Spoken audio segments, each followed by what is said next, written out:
Hello, and welcome to this week's Coaching Minute. Okay, our topic today might make you just a tiny bit uncomfortable, but that's okay. Discomfort is okay. We can get through this.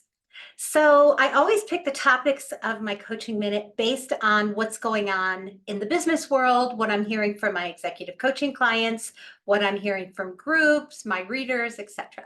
So the thing I've been hearing a lot lately, so much that it inspired me to do a Coaching Minute on the topic, is that people who are being considered for a job or a promotion internally are hearing some language that might be making them uncomfortable. And so here I am to make you uncomfortable.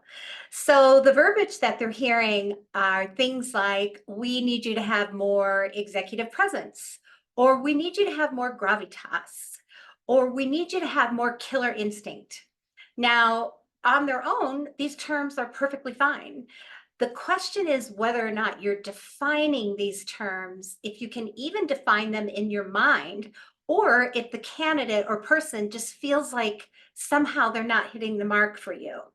So if you can define them and you can say, we need somebody with gravitas who can present to a very picky board and really sell their ideas, and we haven't seen you do that, that's a legitimate ask.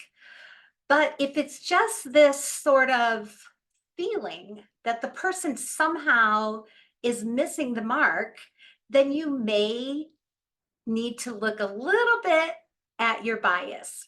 So I'm not here to make you feel bad about bias or implicit bias or any of the terms that have been thrown around.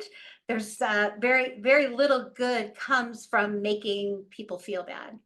But I do want to just bring to your awareness that we all have this. So the human brain is what's at play here, and it's always going to fight something different than what we thought it should be. So for example, when women first started being sportscasters on the football field, I thought that sounded weird, right? And my first thought was, that seems weird. I'm not used to seeing women on the field. Right?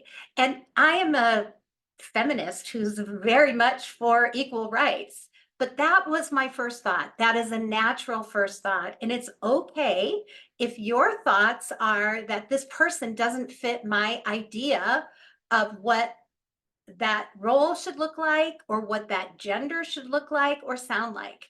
That's perfectly fine to have that thought. But like my favorite thought leader, Tim Ferriss, says, you don't always have to believe all of your thoughts. You can push past the thoughts and make sure that you're not making decisions based on some intangible thing that you can't describe. That would be bias. Could be gender, could be lifestyle choice, it could be anything. And so once you're aware of this, you can push past it.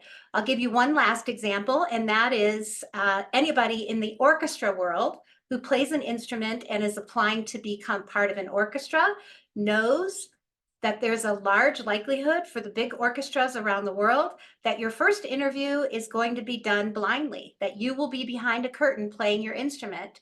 That is one of the things that the orchestra world has instituted to help fight against bias. Now, once the second interview happens or you're part of the orchestra, then it's fair game, just like everybody else in corporate world. So give some thought to what you're looking for when you're talking about promotions, raises, and in your hiring process, and just see if your side of the street is clean. Hope this helped. Thanks.